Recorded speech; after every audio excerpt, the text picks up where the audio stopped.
शांति। आज 3 सितंबर 2022 के साकार मधुर महावाक्य हैं।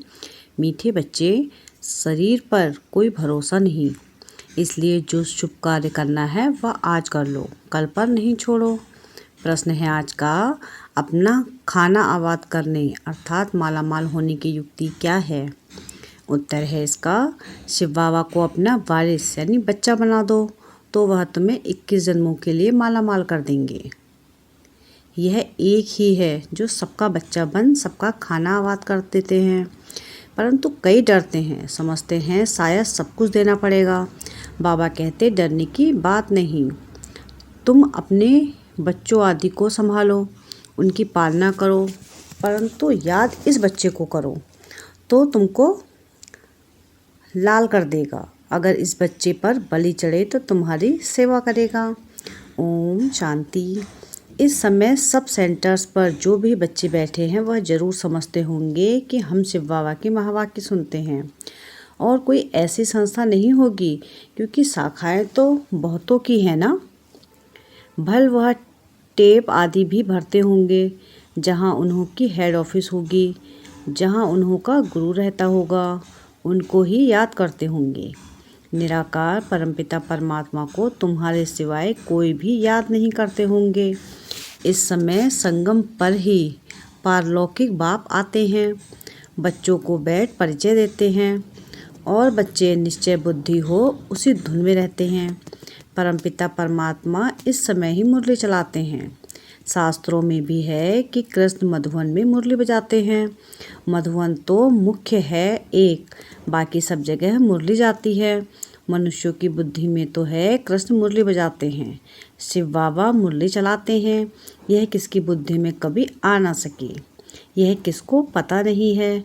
जहाँ जहाँ तुम्हारे सेंटर्स खुलते हैं सभी यह समझते हैं शिव बाबा की मुरली बजती है ब्रह्मा द्वारा, जो फिर सब ज्ञान गंगाएं सुनकर औरों को सुनाती हैं।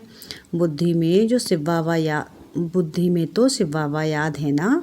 शिव बाबा जिसको भगवान कहा जाता है, शिव बाबा मुरली सुनाते हैं। यह कोई भी शास्त्रों में नहीं है। तुम बच्चे कहाँ भी हो समझते हो यह मुरली जो छपकर आई है शिव बाबा की ही आई है। शिव बाबा बगैर कोई सिखला नहीं सकते। बाप ही कहते हैं मुझे याद करो तो मैं वर्षा दूंगा।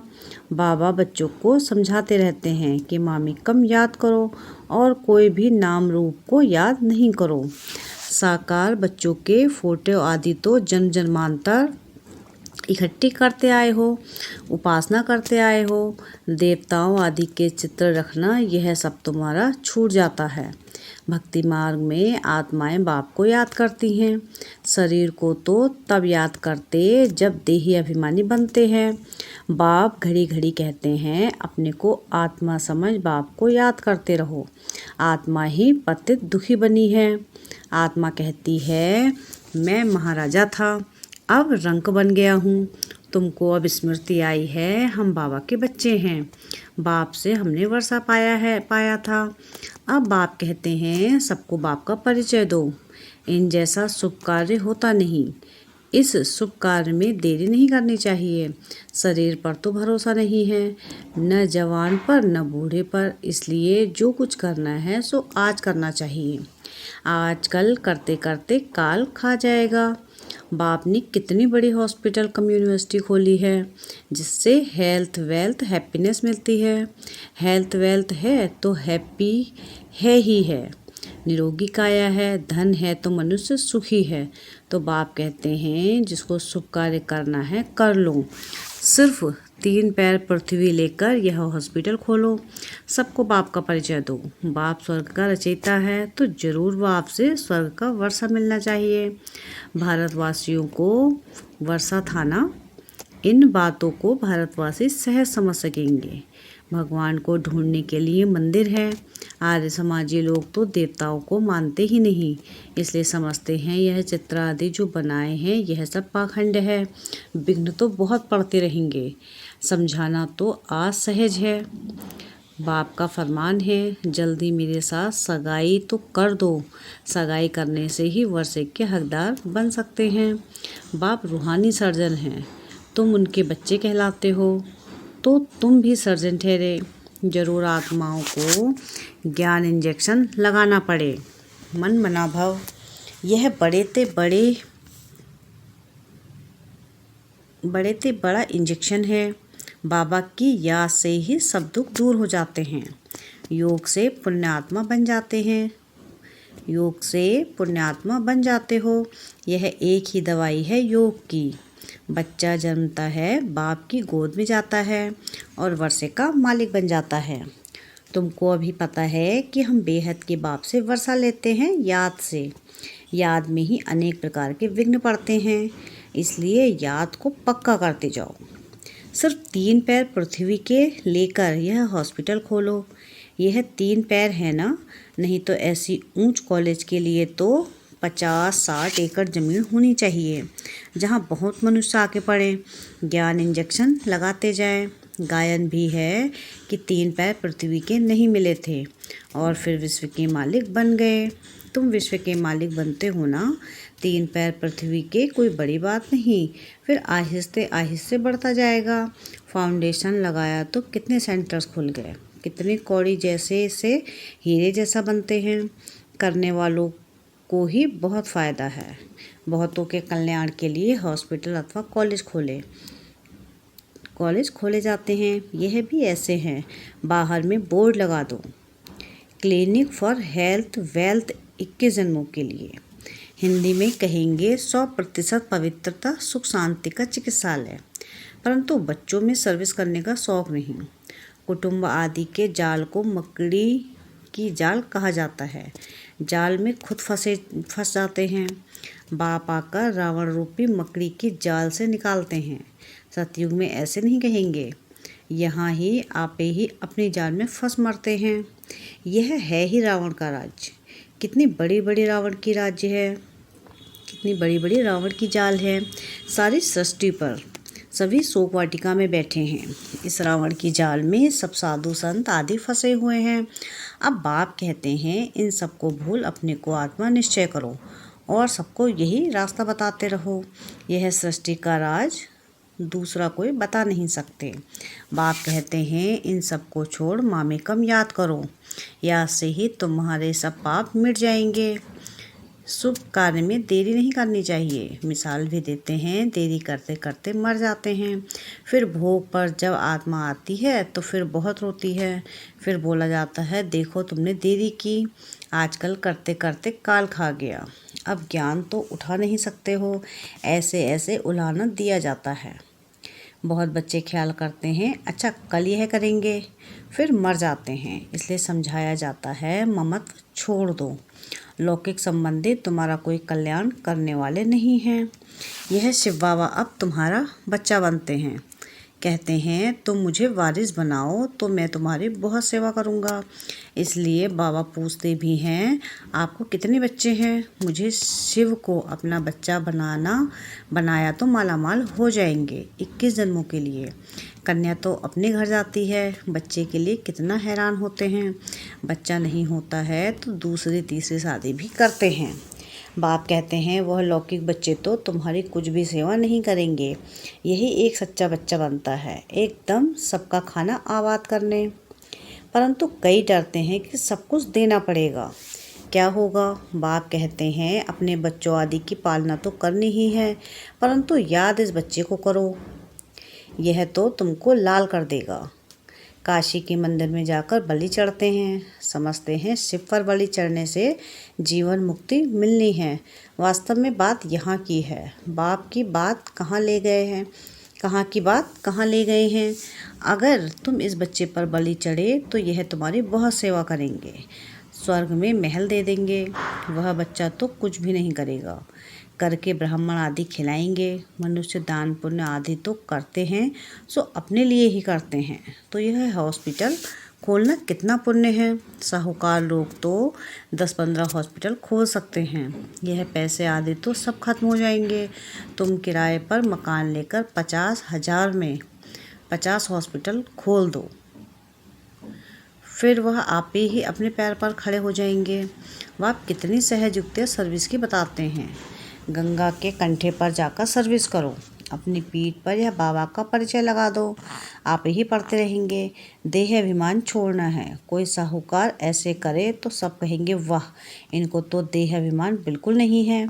बाप का परिचय देना है। बाप स्वर्ग का रचयिता है, फिर हम नरक में क्यों पड़े हैं। अभी बाप आए हैं, कहते हैं देह के सब संबंध छोड़ मुझे याद करो। भारत स्वर्ग से नर्क कैसे बना, लक्ष्मी नारायण ने 84 जन्म कैसे लिए, आओ तो हम कथा सुनाएं। ढेर इकट्ठे हो जाएंगे। पतित पावनी गंगा को भी कहते हैं तो जमुना को भी कहते हैं। अच्छा, गंगा पतित पावनी है तो एक को पकड़ो ना। अब तुम बच्चों ने ड्रामा को जाना है तो फिर समझना है। अगर औरों को रोशनी नहीं देंगे तो कौन कहेंगे कि इनकी बुद्धि में रोशनी है। सर्जन इंजेक्शन लगा ना सके तो उनको सर्जन कौन कहेगा। तुम बच्चों को सारी रोशनी मिली है। 84 जन्मों का राज बुद्धि में है। तुम इस ड्रामा को और एक्टर्स की एक्ट को जानते हो। ऊंच से ऊंच एक्ट है बाप की। बच्चों के साथ पाठ बजाते हैं। तुम भारत को स्वर्ग बनाते हो, परंतु हो गुप्त। इनकॉग्निटो, नॉन वायलेंस, सिर्फ शक्ति सेना। उनकी सब बातें जिस्मानी हैं। कितने कुंभ के मेले में जाते हैं, यहाँ जिस्मानी कोई बात नहीं। तुम उठते बैठते चलते यात्रा पर हो, याद से ही तुम पावन बनते हो। बाबा कहते हैं तुम कर्म करते समय भी शिव बाबा को याद करो। वह फिर कह देते सब में परमात्मा है। फर्क हो गया ना। बाप कहते हैं जहाँ भी बैठो मुझे याद करो। फिर सर्विस भी करनी चाहिए। मंदिरों में बहुत भक्त जाते हैं, बस यह चित्र पीठ पर लगा दो। बाप का परिचय देते रहो। युक्तियाँ तो बहुत बतलाते हैं। शमशान में जाकर समझाओ निराकार बाप की महिमा और श्री कृष्ण की महिमा। अब बताओ गीता का भगवान कौन, साथ में चित्र भी हो। सर्विस तुम बहुत कर सकते हो। फीमेल करे व कोई कुमारी करे तो अहो सौभाग्य। कन्या तो सबसे अच्छी। कन्याओं का कन्हैया बाप है निराकार। कन्हैया कृष्ण नहीं था, वह है बाप। बाप को ख्याल आता है कि बच्चों को कैसे सिखलाऊं। कल पहले भी ड्रामानुसार ऐसे ही समझाया था, फिर आज समझाता हूँ। तो तुमको भी अंधों की लाठी बनना चाहिए। जिन बच्चों को परिचय मिलता है वह फिर औरों को ले आते हैं, उसका भी पुण्य होता है। अपने पास हिसाब रखो, जितना करेंगे फल तो मिलेगा ना। कोई को ले आते हैं तो उनका भी बहुत कल्याण हो जाता है। इस धंधे में बच्चों का बहुत अटेंशन चाहिए। सर्विस नहीं करेंगे तो मिलेगा क्या। सर्विस सर्विस और सर्विस। तुम कहते भी हो हम गॉड की सर्विस पर हैं, घर की सर्विस भी भल करो। बाप शिक्षा देते हैं बच्चों को कभी विकार में नहीं जाने देना। अगर वह तुम्हारी आज्ञा नहीं मानते हैं तो जैसे नाफरमान वरदार ठहरे। अगर उसको धन दिया, उसने उससे पाप कर लिया तो उसका दंड तुम्हारे सिर पर आ जाएगा। बाबा तो राय देते हैं ना, परंतु बहुत हैं जो करके पीछे बताते हैं। तो बच्चों को सर्विस के लिए अनेक प्रकार की युक्तियाँ बताते हैं। तुम बच्चों को यही धंधा करना है। ट्रेन में भी यही सर्विस करते रहो तो बाप भी खुश होगा और भविष्य के जन्मों के लिए सदा सुख का वर्षा मिल जाएगा। अच्छा, मीठे मीठे से खिलते बच्चों प्रति माता पिता बाप दादा का याद प्यार और गुड मॉर्निंग। रूहानी बाप की रूहानी बच्चों को नमस्ते। हम रूहानी बच्चों की रूहानी बाप दादा को याद प्यार गुड मॉर्निंग और नमस्ते। शुक्रिया प्यारे बाबा, शुक्रिया। धारणा के लिए मुख्य सार है। पहली पॉइंट है कि माया ने जो बहुत बड़ी जाल बिछाई है, अब बाप की याद से उस जाल से निकलना है। शुभ कार्य में लग जाना है। किसी देहधारी की जाल में नहीं फंसना है। सबसे ममत्व निकाल देना है। सेकंड पॉइंट है कि ज्ञान की जो रोशनी मिली है वह सबको देनी है। देह अभिमान को छोड़ भिन्न भिन्न युक्तियों से सर्विस करनी है। अंधों की लाठी बनना है। वरदान है आज का कि अनेक प्रकार के भावों को समाप्त कर आत्मिक भाव को धारण करने वाले सर्व के स्नेही भाव। देह भान में रहने से अनेक प्रकार के भाव उत्पन्न होते हैं।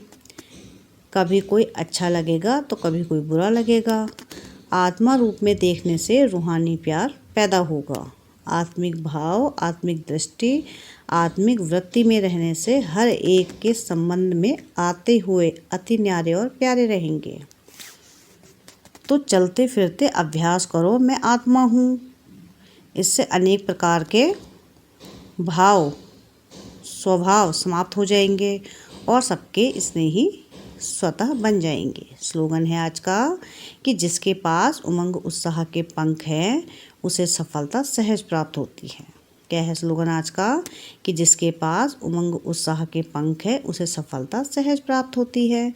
अच्छा, ओम शांति, ओम शांति, ओम शांति।